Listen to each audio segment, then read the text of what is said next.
Sacrificios humanos. El lado oscuro de las antiguas religiones. ¿Acaso Dios quiere que derramemos sangre por él? Así lo entendían las antiguas culturas. Pero los sacrificios tenían una finalidad, la de evitar catástrofes ofrendando a los dioses una vida humana. Cada cultura aplicaba su propio método. Se piensa que la decapitación es el método más rápido de morir. Frente a una catástrofe, todo sacrificio no bastaba para satisfacer a los dioses. Sacrificios humanos, dioses sanguinarios. El mundo antiguo era un mundo terrorífico, caracterizado por la brutalidad y la vida efímera. Entre la enfermedad, la hambruna y la guerra, cada vida humana parecía estar casi al borde del desastre.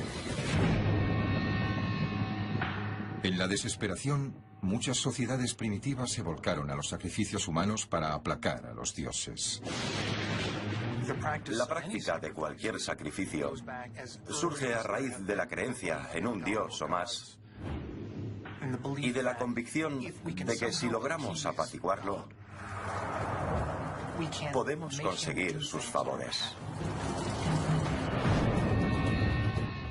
Son varios los motivos que llevan al sacrificio ritual. Algunas sociedades practicaban el sacrificio para obtener fertilidad, otras para garantizar el poder. Pero ningún motivo ha tenido tanto peso como el de evitar una inminente catástrofe.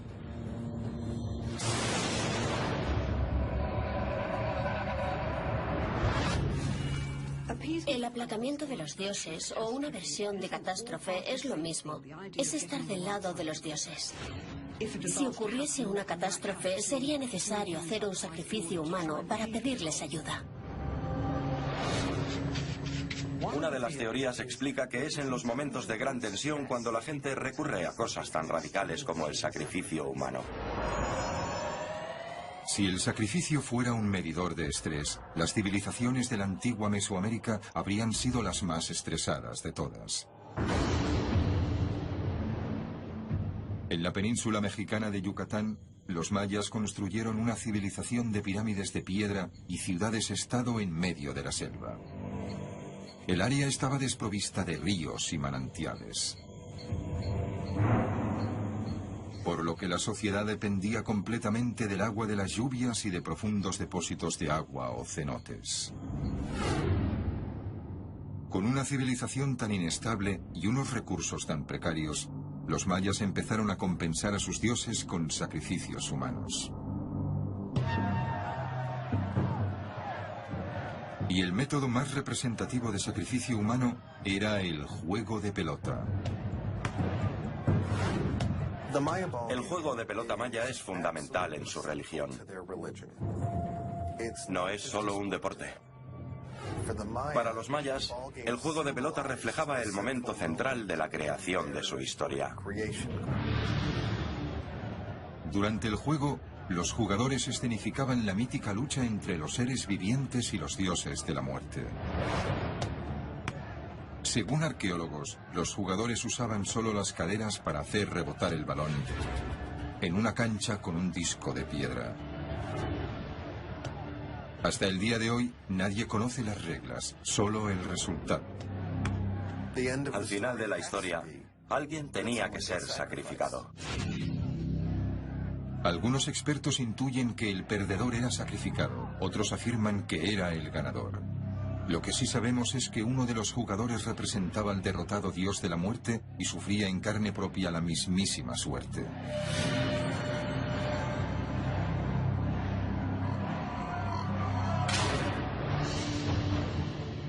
Posiblemente los mayas recibieron de sus antecesores olmecas el legado del sacrificio humano, pero solo los mayas adoptaron el rito de sangre dentro de la sociedad que gobernó el Yucatán durante casi 1300 años. Veneraban una serie de temibles dioses como Chac, el dios de la lluvia, o Quicín, el señor del inframundo. Todos estos dioses solo anhelaban una cosa: Sangre humana.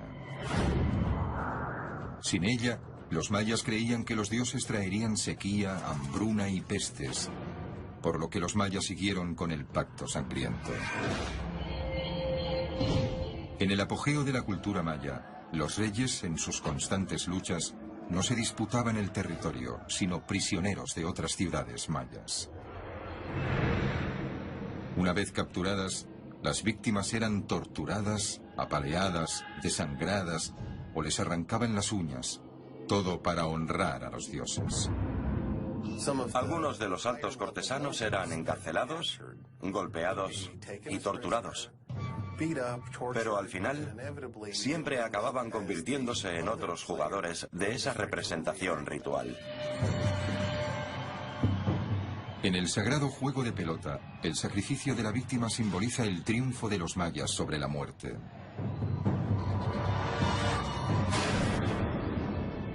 Pero hay un misterio que se esconde detrás del método de sacrificio. Los expertos sospechan que era la decapitación. En el arte maya no hay evidencia de este acto, pero reemplazaban las cabezas de las víctimas con serpientes. ¿Puede la medicina moderna explicar esta representación ritual? Las pruebas forenses podrían darnos la respuesta.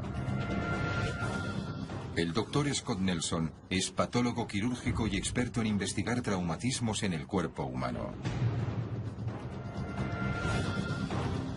Su cobaya es un maniquí hecho a base de gel balístico. Lo curioso de estas imágenes son las serpientes saliendo del cuello de la víctima. Algunos creen que son imágenes religiosas. Yo creo que son ilustraciones médicas de lo que ocurre cuando una víctima es decapitada. Hemos confeccionado este maniquí de pruebas. Tiene una bomba del mismo tamaño y potencia que el corazón humano. Bombea una sustancia sintética azul que simula la sangre y transporta vasos sanguíneos a la cabeza. Consideremos el estado de la víctima. Es un atleta. Ha estado practicando el juego de pelota maya. La presión sanguínea media de un atleta ronda los 160. Durante este enérgico juego de pelota maya, la presión sube hasta 180. Sabiendo que va a morir, su presión sanguínea se dispara fácilmente ultrapasando los 200. El motor cardíaco está configurado para emular la presión sanguínea de la víctima. ¿Será suficiente para que la sangre sea eyectada a lo alto, como las gigantes serpientes de los bajorrelieves mayas? Estamos a punto de descubrirlo. Me quitaré la bata. En las ilustraciones vemos una espada de sílex, grande y pesada, que usaban para las decapitaciones. Hoy contamos con una espada medieval muy grande que se asemeja en peso al arma de los mayas. Vaya.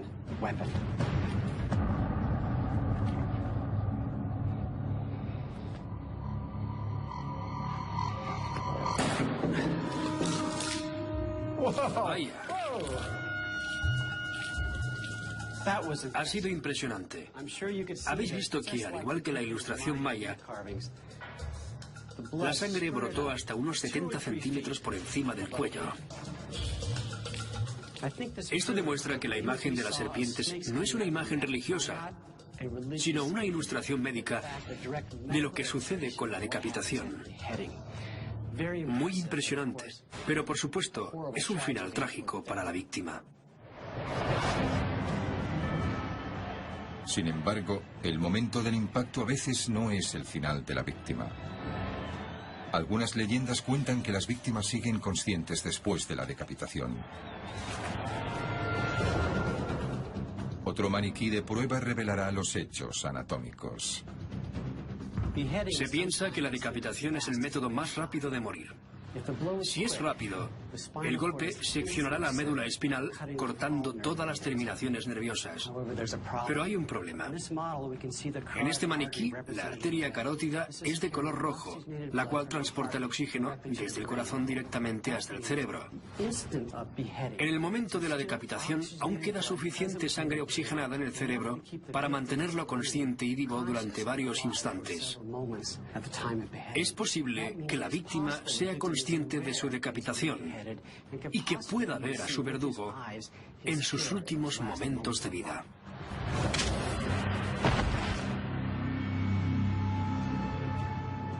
Se sacrificaron a miles de víctimas con este ritual en las canchas de todas las ciudades mayas. Pero puede que las víctimas aceptaran estoicamente su propia muerte intercambiándola por el bien del pueblo. El típico guerrero maya envidiaba la muerte de esas víctimas sabiendo que iban a estar en un lugar mejor y que serían recordadas dentro del grupo por su valentía, confianza y autenticidad. Algunos mayas incluso derramaban su propia sangre en macabros rituales para evitar la inminente extinción de su civilización.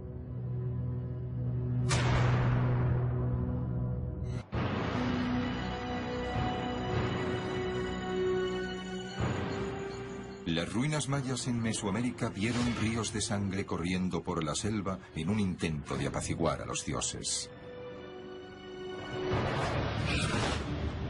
Y en la ciudad maya de Yaxchilán, una estela tallada muestra a una aristócrata bajo el nombre de Señora Choc, realizando un curioso e inquietante ritual.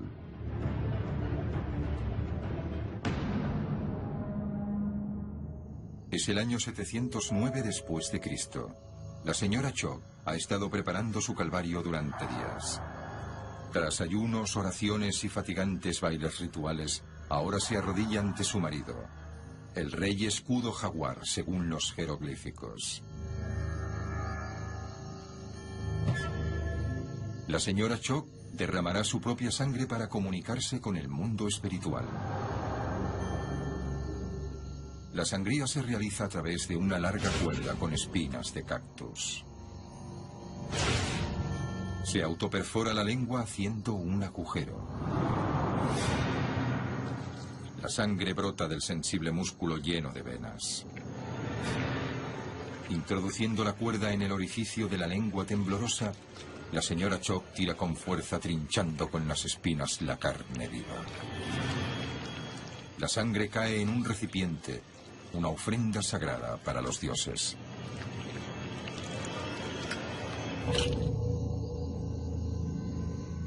El flujo se convierte en una hemorragia y pronto la pérdida de sangre la hará desvanecerse y ver alucinaciones.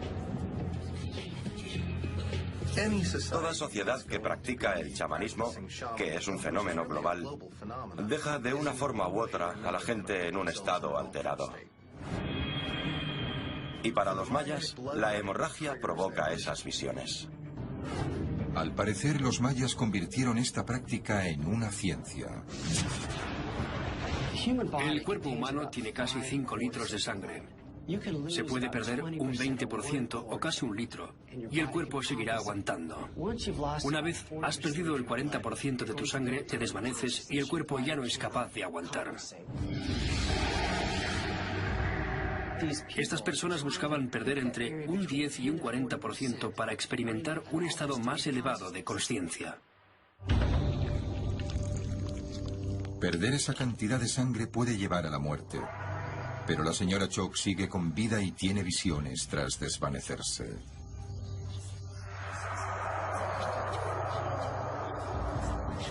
Las visiones de la señora Choc aparecen esculpidas en otra estela del templo. Una visión de su antepasado la bendice por su ofrenda de sangre.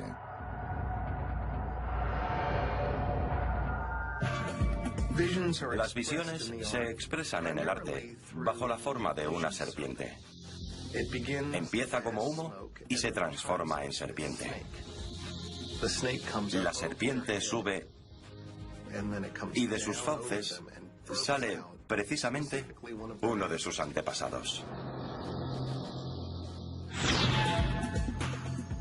Los antepasados están satisfechos. La señora Choc y su marido, el rey jaguar, serán victoriosos en la guerra, conquistando ciudades vecinas y reinando durante más de 60 años. Tendrán tanto éxito que incluso se les construirá un templo, donde la señora Choc y su visión de sangre estarán grabadas para siempre sobre estelas de piedra. Templos como este eran fundamentales para la religión maya, pero para ellos había otro lugar más sagrado aparte de las pirámides. Y ese lugar era un agujero en la tierra. Los cenotes mayas y cuevas subacuáticas. Además de las lluvias, estos arroyos subterráneos eran la única fuente de agua de los mayas. El dios de la lluvia, Chak, era adorado dentro de las cuevas. Creían que las nubes, antes de que aparecieran en el cielo, se formaban dentro de estos sagrados túneles acuáticos. Nuevos hallazgos han revelado que el tamaño de estas cavernas mayas eclipsaban los templos más famosos. Lo fundamental en la religión maya es la tierra. Está viva, se mueve. Por eso las cuevas son el elemento más sagrado, porque uno entra literalmente en la tierra. Según los mayas, estas cuevas apuntaban el camino hacia el inframundo. Habían construido caminos hacia distintas áreas y probablemente hacían un circuito ritual pasando por puntos en los que hacían ofrendas. Solo una ofrenda podía saciar al dios de la lluvia, Chak. Un niño humano. El primer hallazgo de sacrificio humano puedo recordarlo muy bien porque sucedió en la cueva de Aktun Tunichil. Me mostraron un pequeño hueso que sobresalía de la tierra. Así que tuve que excavar cuidadosamente para salvarlo. Y resultó ser el de un niño de unos 5 o 6 años. Cuando uno trabaja en esto, es imposible no pensar en lo que pudo haber ocurrido.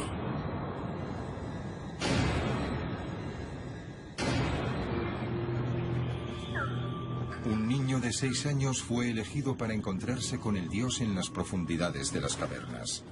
Se pinta a la víctima de azul, color del agua y de la lluvia. La víctima y su captor siguen estrechos senderos esculpidos en las cuevas. Cuando llegan a lo más profundo de la cueva, siguen bajando aún más. Y te da la sensación de estar en las entrañas de la tierra.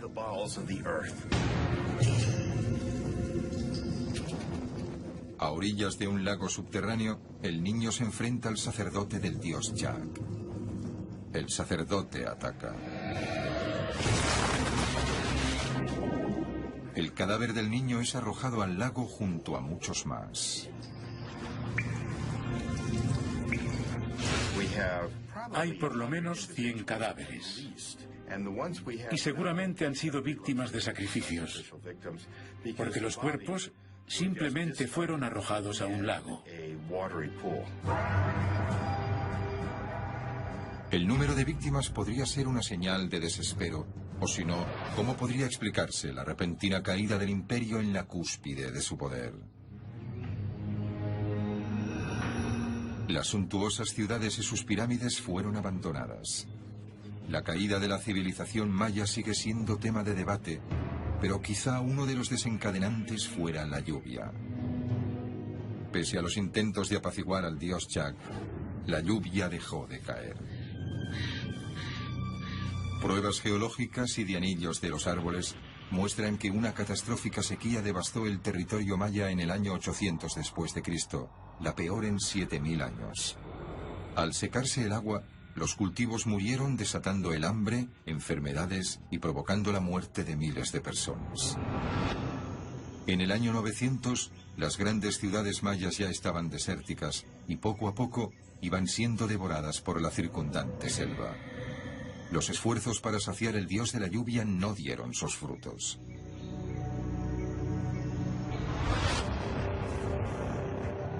Más al sur, en Perú, otra cultura azotada por la sequía creía que para apaciguar a los dioses era necesario derramar sangre y beberla.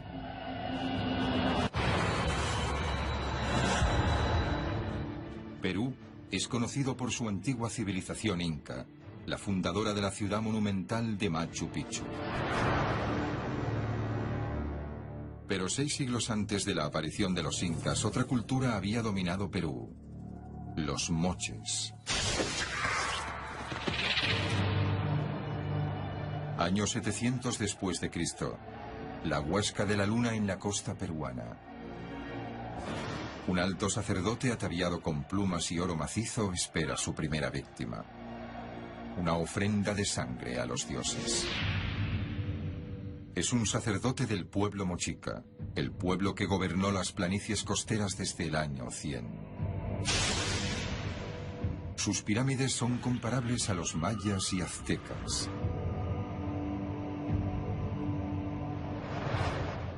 Sus obras de arte son realistas, sangrientas y eróticas.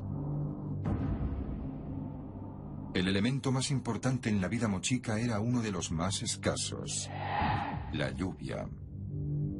En la costa norte de Perú, las lluvias son muy escasas. Es uno de los sitios más secos del mundo. Al igual que los mayas, los moches creían que para que la lluvia cayese eran necesarios chubascos de sangre. En la Huasca Mochica, un guerrero virú de la tribu enemiga ha sido capturado. Se humilla a los pies de un sacerdote que empuña un cuchillo especial, el tumi. Es un arma sin carácter defensivo y no se emplea en la guerra. Fue concebido para una sola tarea: cortar gargantas. Mientras la víctima aguarda el filo mortal, su corazón y su presión sanguínea se disparan. El sacerdote hace un corte con el cuchillo sagrado, rasgando músculos y arterias. El sacrificio se completa tras la recolección en un cáliz de la sangre que emana y de su libación. La sangre se convierte en alimento para los dioses y sacerdotes. En muchas sociedades, la sangre es una sustancia muy importante, símbolo de la vida, de la fuerza de la vida, de salud. Lo que vemos aquí es alguien bebiendo la fuerza de su prisionero e integrándola en su propio cuerpo. Es beber la fuerza de la vida, la esencia de los capturados. En la pintura mochica se representan sacerdotes bebiendo copas enteras de sangre humana. ¿Por qué son tan realistas las antiguas imágenes? Esto es una unidad de sangre. El cuerpo humano tiene 10 bolsas de estas. Cortando la garganta de una víctima se pueden recolectar 4 bolsas, lo que equivale a 1,5 botellas de vino. El cuerpo humano puede proporcionar mucha sangre para beber. Una vez ingerida la sangre, el cuerpo drenado y sin vida del guerrero se apila detrás de la plaza, junto a otros cadáveres de sacrificios anteriores. Los sacerdotes mochicas sacrificaron víctimas durante casi 5 siglos. Pero hacia el año 800, las cosas cambiaron. Al contrario de la sequía de los mayas, los moches vieron abundantes precipitaciones en su región. Los científicos lo llaman el Niño. Un fenómeno climático recurrente que afecta la costa oeste del continente americano cada pocas décadas. Y en esta ocasión la corriente fue la peor en siglos. El Niño es una catástrofe medioambiental porque es como una inundación relámpago, tu peor enemigo si es de las grandes. Devasta los campos, todo se inunda y destruye los canales de irrigación. Las pruebas de la devastación están en los anillos de los árboles, en sedimentos geológicos y en las fosas sacrificiales. En una de las fosas, arqueólogos hallaron docenas de cadáveres parcialmente enterrados bajo arena y barro, seguramente arrojados a la fosa durante las tormentas de lluvia. Es una señal de la desesperación de los moches. Una tras otra, las gargantas se cortaban en medio de un diluvio torrencial, en un intento desesperado de apaciguar la furia de los dioses.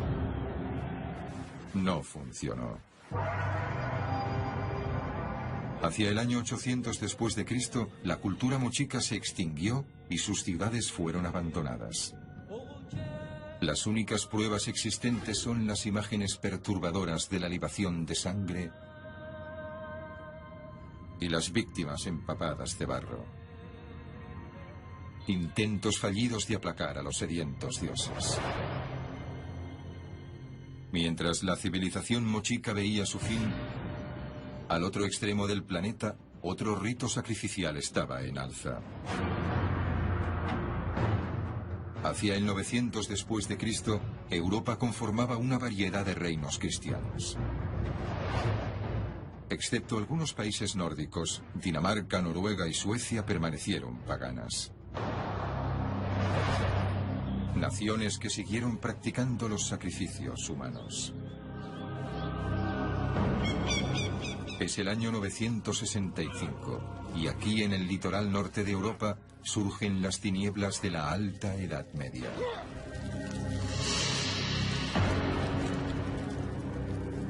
Es un sacrificio para los dioses de los vikingos. Muchos ignoran que los sacrificios humanos en Europa siguieron practicándose durante los siglos X y XI.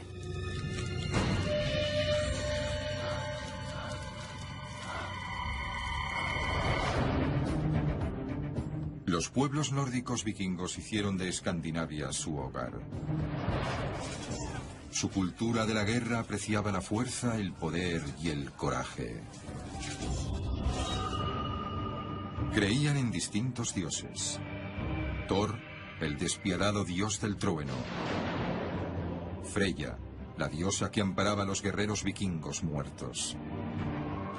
Y Odín, el rey de los dioses, que exigía de sus devotos la sangre humana de guerreros capturados.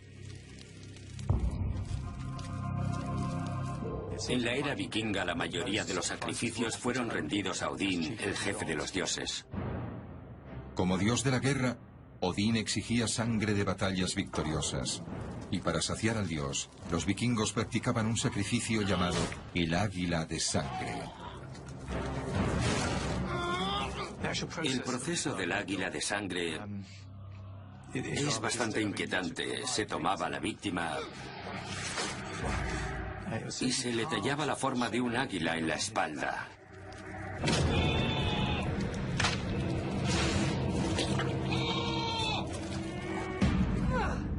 Para mayor desgracia, rociaban agua salada en las fosas nasales y en el rostro de la víctima para mantenerla despierta durante el horripilante proceso.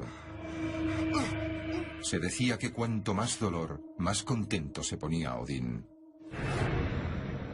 Basándose en obras de arte y textos, los expertos concluyen que el proceso consistía en abrir la espalda de la víctima para ver la columna.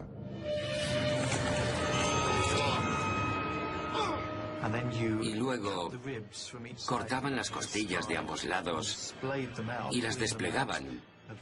Las desplegaban hacia afuera como si fueran un par de alas. Según escritos antiguos, en el acto final del ritual se les arrancaban los pulmones hacia afuera a modo de alas. Es una saga insólita e inverosímil, tan insólita que algunos expertos dudan de la existencia del águila de sangre.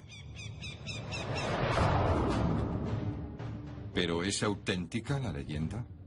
¿Es posible tal práctica sanguinaria? Tengo en manos un puñal de hierro, del tipo que habrían empleado los vikingos. No solo está muy afilado, sino que también es grande. Algo más pequeño no habría dado la talla.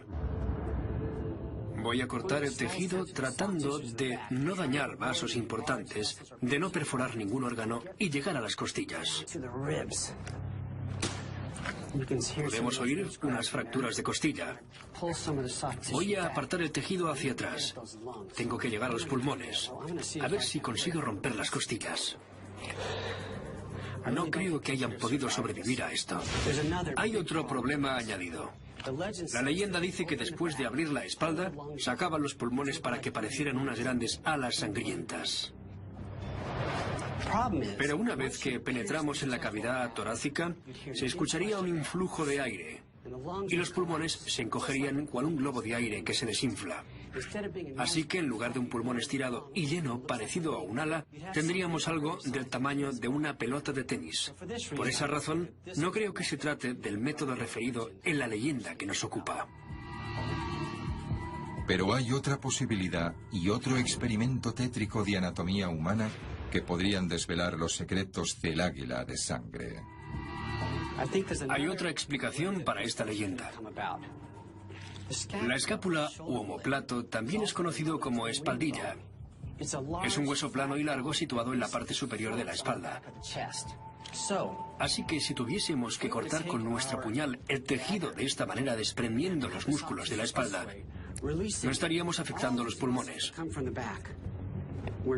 Estoy cortando los músculos del trapecio para apartar el omóplato de la espalda.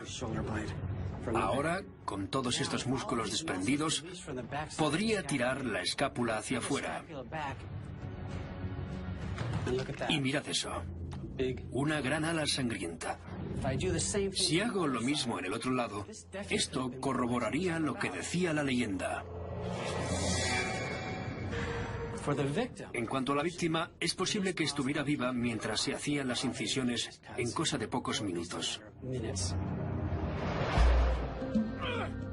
Los vikingos creían que el águila de sangre apaciguaba al dios Odín, evitando derrotas durante invasiones y combates. Las víctimas eran ofrendadas después de una victoria en agradecimiento al sediento dios de la guerra. Ese era uno de los métodos de sacrificio vikingo. Pero las historias de las distintas formas que tomaba sembraron terror en los corazones de toda Europa. Uno de los métodos vikingos más trágicos conjugaba estrangulamiento, apuñalamiento y fuego.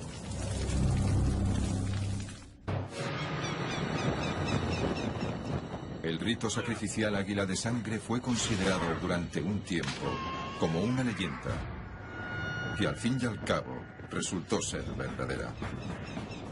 Sin embargo, muchas de las creencias populares acerca de los vikingos son falsas. Ellos no bebían de los cráneos de sus enemigos, no incendiaban todas las aldeas que invadían, e incluso nunca usaron los famosos cascos de cuernos. No obstante, una de las leyendas es verdadera: el funeral vikingo. Numerosos testigos relatan el incendio de un barco dragón transportando el cadáver de un guerrero. Y aunque poco documentados, los sacrificios humanos eran habituales durante los funerales vikingos.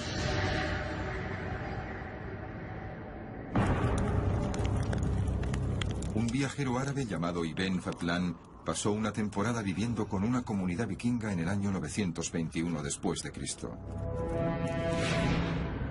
Y narró este insólito ritual.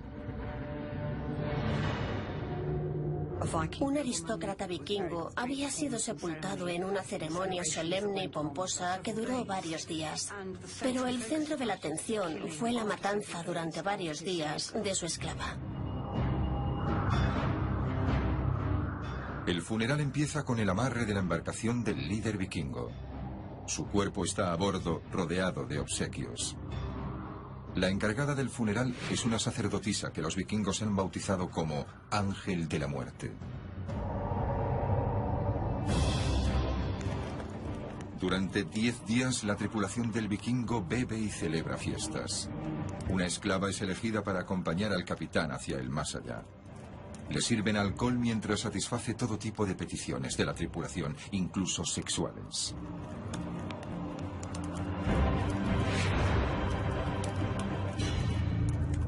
Al 10º día, el Ángel de la Muerte convoca a la víctima para que tome su lugar al lado de su amo muerto. Sabe cuál será su destino y se despoja de sus joyas entregándoselas al ángel de la muerte. Tras una señal, los vikingos estrangulan a la joven.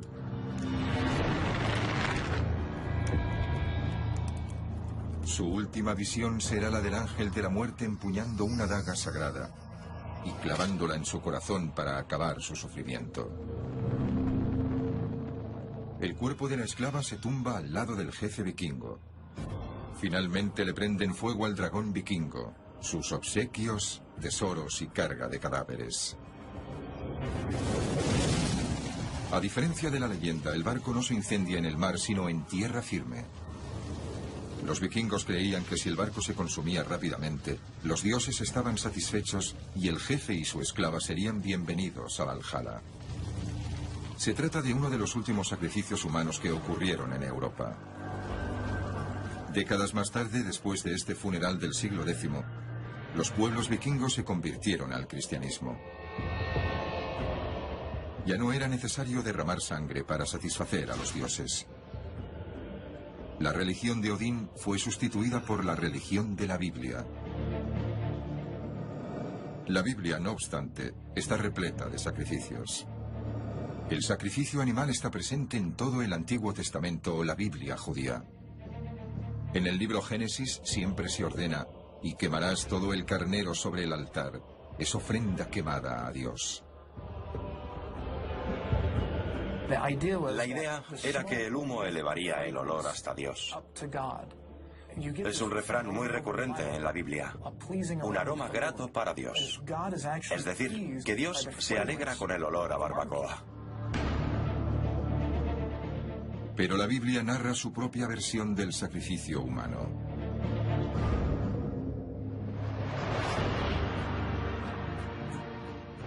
La sangre es lo único que satisface a Dios. Una historia parecida a la de los vikingos. Solo que ese Dios está en el Antiguo Testamento y la sangre que él reclama es la de Isaac, el único hijo de Abraham.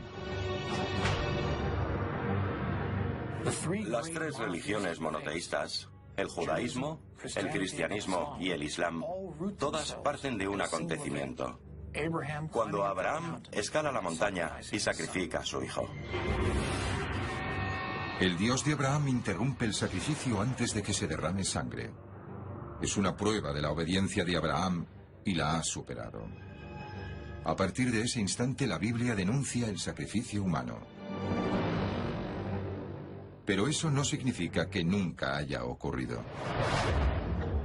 Varios libros de la Biblia condenan un sacrificio humano particular: el de pasar por el fuego, un ritual practicado por los enemigos de los israelitas, los cananeos. Se desconoce la esencia de esta costumbre, pero era abominada por los autores de la Biblia. Algunos sospechan que los antiguos israelitas también la practicaban. Imagina que en un estacionamiento hay placas que dicen "prohibido patinar". Seguramente tienen problemas con niños patinando y ocurre lo mismo con los pasajes bíblicos. Si ves textos que dicen "no pases a tus hijos por el fuego", son malos porque obligan a sus hijos a hacerlo, lo más probable es que los israelitas siguieran practicando sacrificios. ¿Pero en qué consiste pasar por el fuego? Según antiguos escritores, el ritual estaba vinculado a un ídolo de bronce, en el que las víctimas perecían quemadas. La Biblia condena las prácticas religiosas de los grandes enemigos de los israelitas, los cananeos. Ambos pueblos lucharon por el territorio durante siglos, y la Biblia dice que uno de los mayores pecados de los cananeos era hacer pasar a sus hijos por el fuego. Año 300 a.C. En las afueras de una ciudad cananea en el Oriente Medio, los ciudadanos se reúnen en un lugar sagrado llamado la hoguera. Han venido para venerar un ídolo de bronce, un dios que la Biblia ha llamado Moloch. También conocido como Baal y representado con una cabeza de toro, Moloch es el rey de las tormentas. Moloch provoca terribles inundaciones e implacables sequías, a menos que sea alimentado. Moloch es considerado un falso dios en la Biblia. Los israelitas condenaban el ritual de pasar por el fuego para tranquilizar a Moloch. Los autores de la Biblia no describen esta costumbre, pero más tarde algunos escritores la explican con detalles. El autor romano Diodoro describe el ritual de la colonia cananea de Cartago en el IV siglo a.C. Una joven madre ha sido elegida para entregar su hijo al dios. El sacerdote coge el bebé y se lo ofrece al ídolo de bronce.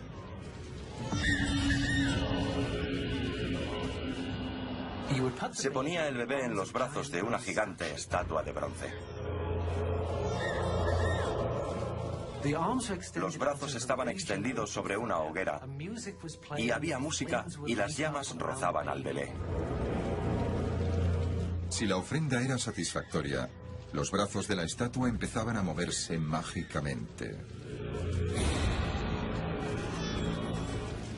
A medida que los brazos de la gran estatua se calentaban y se abrían, el bebé caía en las llamas y se consumía por completo. Esta criatura es una de las miles que se sacrificarían al ídolo de bronce. Según eruditos bíblicos, los sacrificios a Moloch se practicaron entre 1200 y 140 a.C. La abominable costumbre se propagó desde las colonias cananeas por el Mediterráneo. En Cartago, en África septentrional, se han contabilizado unas 20.000 urnas funerarias encontradas cerca de las ruinas del santuario, donde yacen los pequeños huesos carbonizados de los bebés. Algunas de las sepulturas tienen pequeñas inscripciones explicando que los bebés eran obsequios a los dioses, que no se trataba de simples entierros. Pero queda una pregunta en el aire. ¿Cómo permite una madre que su hijo se someta a una muerte tan atroz? La respuesta refleja la dura realidad del mundo primitivo. En muchas sociedades antes de los últimos 200 años, casi el 50% de los bebés que nacían morían por causas naturales antes de los 5 años. La mortalidad infantil era espantosa y para aceptar este hecho, la gente solía decir que los bebés no eran seres humanos del todo. Así que, de algún modo, para la gente de antes, sacrificar a sus hijos era más fácil que para la gente de ahora. Es una medida desesperada que las sociedades primitivas debieron de tomar. Entregar la vida de pocos para evitar la destrucción de muchos. Hoy nos quedaríamos horrorizados. ¿Acaso Dios quiere que derramemos sangre por él? Así lo entendían las antiguas culturas.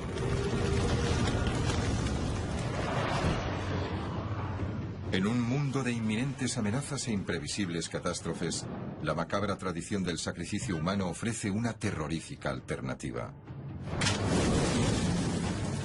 Un pacto brutal que intenta sobornar a los dioses derramando sangre inocente.